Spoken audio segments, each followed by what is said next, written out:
And now, photojournalists face enormous safety and security challenges. They are easily identified. They carry heavy, often expensive equipment, and by necessity need to be very close to the action, or making them particularly vulnerable. Several journalists have lost their lives in the course of their work or by persons offended by their stories, and sometimes it has led to police brutality, attack by even people that they are trying to document or capture in one way or the other.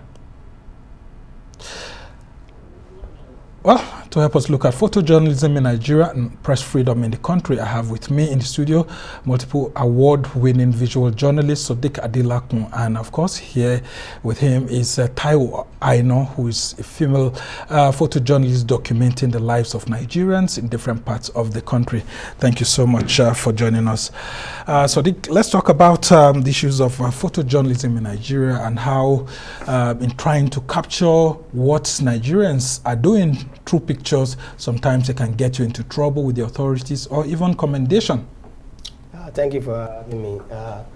I'll first like to start by analyzing the history of photography, especially in Nigeria.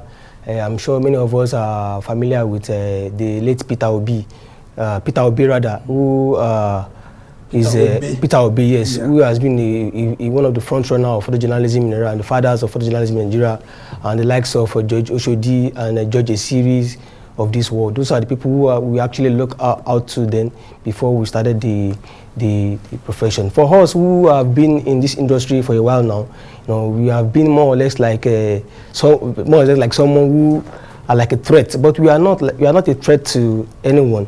We are just witness of the human history, what is happening in our society. We try to do things that people should see and reflect on.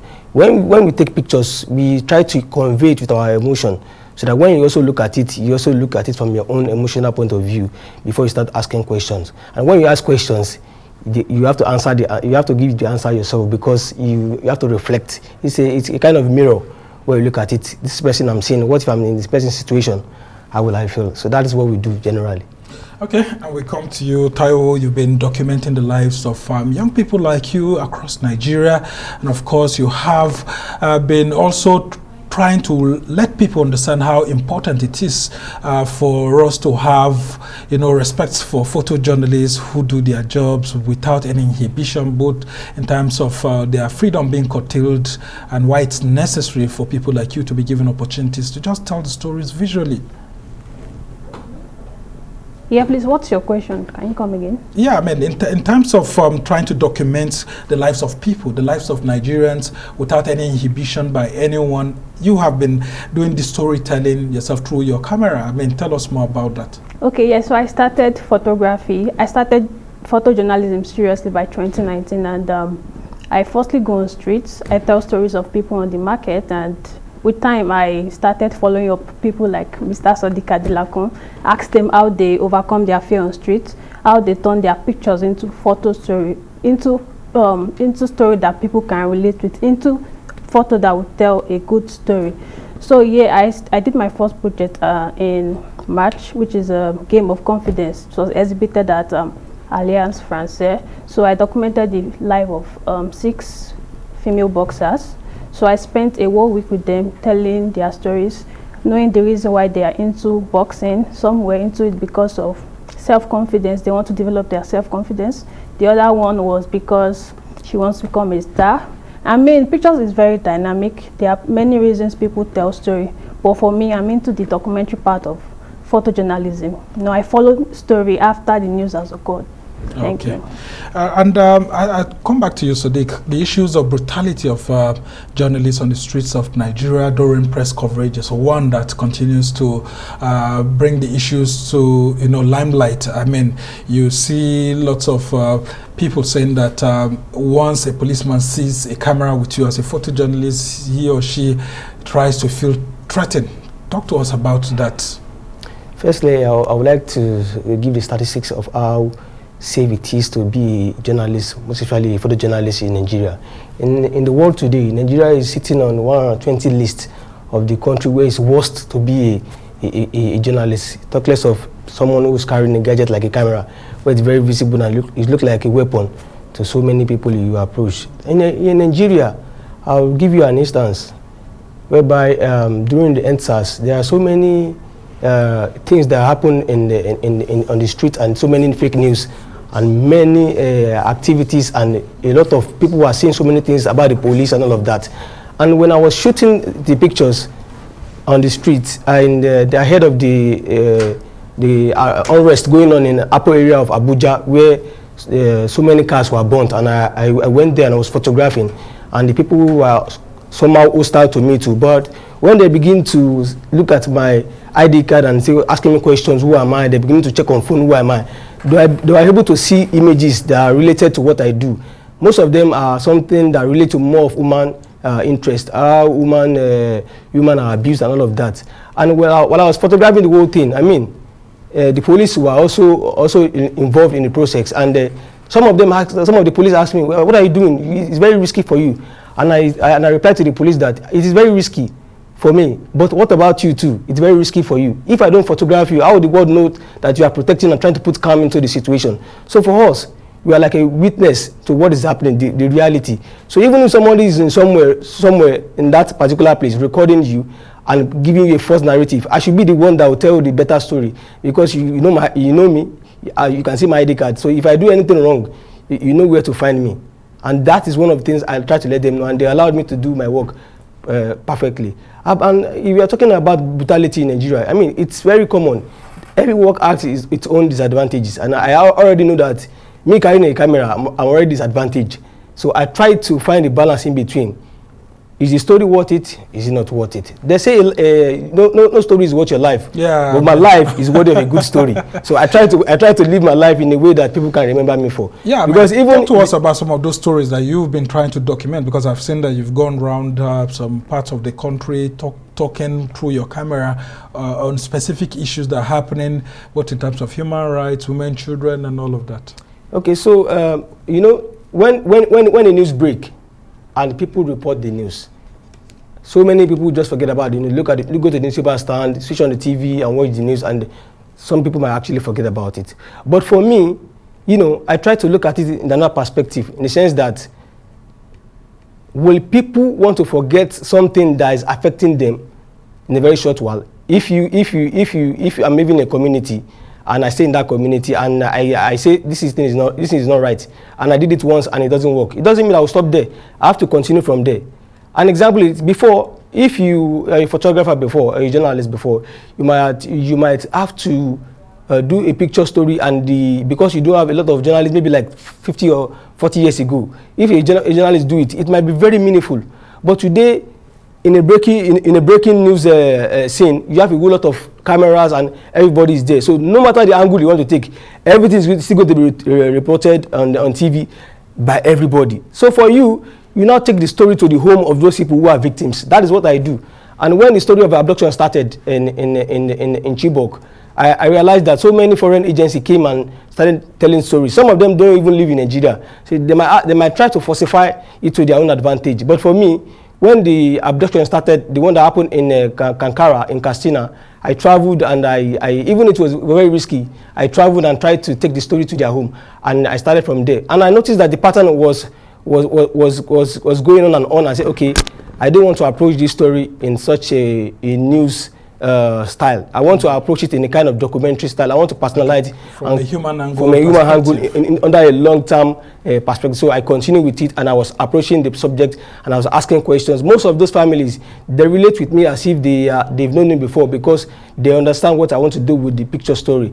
And when I finished with the picture story in Zamfara, Kaduna, Katsina, and Niger, I was able to put it up together, and it won an award in Amsterdam, at the World Press Photo Award in Amsterdam. It will interest you to know that I'm actually the second Nigerian in the history of the World Press Photo since 1955 to have been awarded, to have gotten the award, and I'm the first Nigerian in the new format. So these kind of things are things that we would like to do, so that the younger generation can have confidence in journalism industry and see them as a dynamics that can change the issue of false narrative on social media, where we have everybody who is almost like a reporter and a photojournalist. Yeah. So Taiwo, let's talk about how young people like you are finding photojournalism interesting, a place you want to venture in. I mean, I was excited when I actually listened to you saying that you just started in 2019 out of passion and all of that. So what's the driving force behind wanting to be a photojournalist? Okay, yeah, so my first experience documenting a news story was during NSAS. It was my first. I haven't documented anything like that in my life, so yeah. I didn't even know how to go, but I had my 50mm. I shot the NSAS with my 50mm. I couldn't zoom, I couldn't come in, come out, so I was just using my body to do the zooming part of the camera. So yeah, I had to like go close to get some shot I need to get, but NSAS was very, very stressful. I won't lie. NSAS was very, very traumatic too. I documented NSAS in Ilorin, Nigeria. That was in 2020. Everybody knows.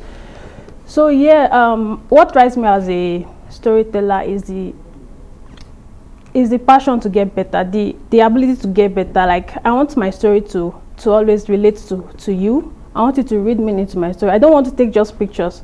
I want to take pictures that will tell a lot of meaning, and pictures that will develop change, that will bring change. Imagine telling a story about erosion in an environment, or documenting where the community needs water. Telling that story can bring change to that kind of community. So what drives me is the ability to become better, and to motivate the other female photographers. There are not a lot of female photojournalists, and I'm sure you can tell. So yeah, my drive is to make more female journalists common as a whole. All right. So what steps are you taking to ensure that you improve your understanding of the profession itself? Because when you carry a camera and you get into a protest like NSAS that you talked about, sometimes everybody feels threatened around you, including ordinary people, and they have to start adjusting and all of that. Do you think you need to have more understanding of what this job entails? I mean, the job of being a photojournalist and being seen with the camera, and how to regulate yourself in the midst of people and all of that. Yes, see, I learn daily, both online, physically. The Institute of French here in Abuja, they organized a week workshop hosted by Pascal Mat and Mr. SODIQ. Yeah. So I use any opportunity I have to learn, and I'm also taking safety precaution. When during NSAS there was tear gas and everything, but then I'm always alert in case anything like that wants to happen. So I'm always learning. Like, I don't joke with my learning process. So that has been so helpful. Why? Because we don't even have any proper school of photojournalism anyway. I'm not saying there's no school, but then what to teach you properly is yourself. You have to like get better in whatsoever you want to do as a career. Okay, so SODIQ, I mean, what sort of training and improvement methods do you have as young journalists who are interested in ensuring that this photojournalism career, it's one that blossoms, and then you get yourself acquainted with the latest technologies, latest ethical training to help guide you as you progress through the career? Because I mean, a lot of people hold smartphones nowadays. They just think, I mean, that's enough. And then some people just buy these digital cameras and they just think that's enough. Well, you and I know that when it comes to photojournalism, I mean, you just have to get the appropriate training. Yes, I was telling some of the guests at the Institute Français yesterday that, you see, we're in a dynamic environment. Everything, even those who work as a cleaner, they could be replaced with robot tomorrow. So I was telling them that, you see, as a photojournalist, you need to change your game. Today, if you look at the music industry, you have musicians who compose music, and they put it on platform like Boomplay and all of that, and they stream it and they get paid. Also the comedians, they host shows and then come there. For a photojournalist, the story is not the one that is easy. The story is the one that is very uneasy for you to get to plan, to research and all of that. Let me give you an example. If you are a photojournalist and you travel to let's say a place like in Taraba, to get a visual of Taraba and some places, some kind of culture that people have not seen, you also record the audio or the ambience of that place, and get some kind of video of things that are very interesting. And you come to let's say Lagos and exhibit such thing. Let people come there and see your work. It's not everything you post on social media. Let them see it. Let them listen to the audio of the thing. Let them soak themselves into your image. Understand the story behind it. You have to change it. It's not everything that you just quickly do. No, take your time. If you are doing a year project, do a year project, and let it be worth it. Let it be worth it, and let people come. Probably even if you want to make it more interesting. I mean, you could tell them that they could come, and when you buy my ticket, you're going to get a print of something, and they get it and take it home. I mean, there are so many ways to do this thing that everybody will be happy, because the history that photojournalism have an impact on is very big. Yeah, but what do you think young people are beginning to pick interest in this particular profession? I mean, photojournalism, like you must have heard from TAIWO, she just picked interest after the NSAS and felt that, look, it's time for us to start documenting whatever happens to us as young people. What should be the driving force in trying to document the lives of people? How can they go about it to make sure that apart from just having interest, you know, you do something that's worthy? Yeah, like I said, history won't forget anyone for what they do. For any young person, what should interest you more is the fact that 50, 70 years away from now, a new generation is going to question what happened before, and they will need visuals like photography to drive their point home. I usually receive emails from people all over the world, usually students who are writing texts about their project, and they ask me questions about my photos and a series of I mean, like this one. I mean, you can see, I'm seeing those ones of slippers. I mean, you can see people's footwears on the ground. That's it. What was the motivation behind that particular picture, and what does that signify? You know, this image that you are looking at, you might actually have gotten it in 4 frames, but for me, I just feel like I can kill everything with 1 frame. You know, with your angle. When you go lower and you see that there's something on the floor, it could also be a subject that could, it could be infused into the image. Those people who line up are the parents whose daughter whose children were kidnapped, and it's as if the slippers represent these children who are abducted, and they are praying. You know, it's like someone who is spellbound.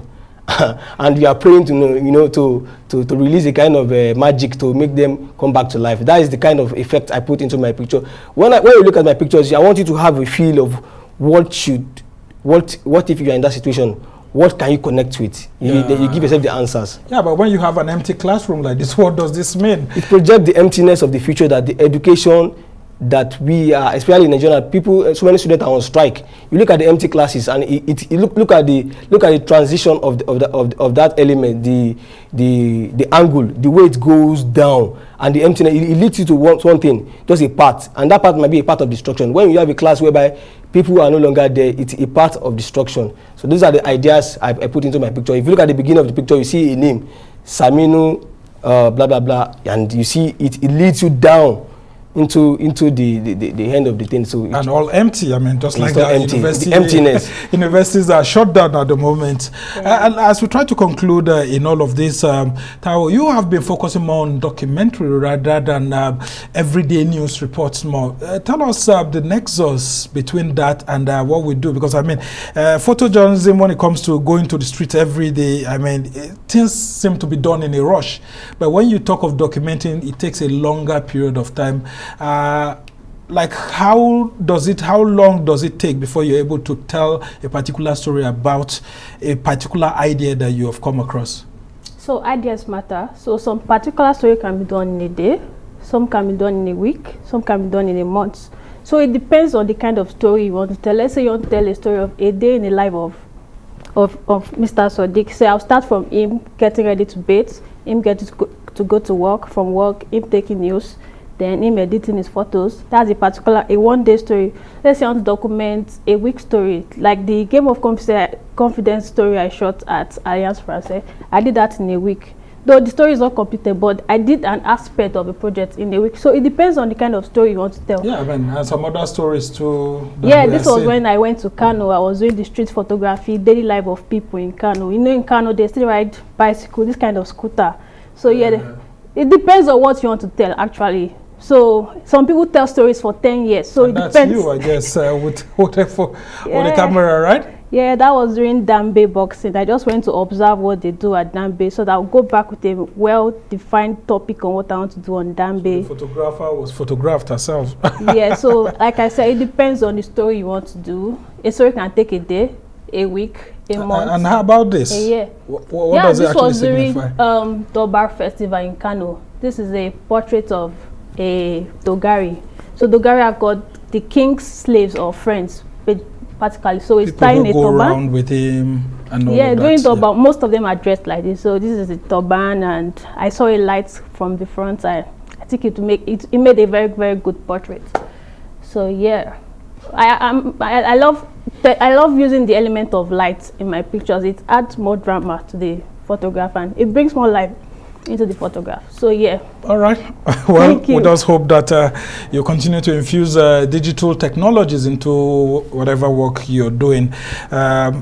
We don't have enough time to talk about more on this, but there's this photojournalism festival that I think that's coming up, and a whole lot of Nigerians will be looking out for it. I think it's sometime around October? Yes, in October. Oh, yes. Okay. And I think during that period, a lot of people will see more of your exhibition. But I must thank you so much. SODIQ Adelakun is a photojournalist that's based in the Nigerian capital here. And TAIWO, I know, who is based in Lagos and keeps on going around the country. And of course, from Ilorin, where you started, I must thank you for joining us on the program to just take a look at all of this. And then, of course, press freedom in the country. Well, that's how it's been for this edition of the Arise interview.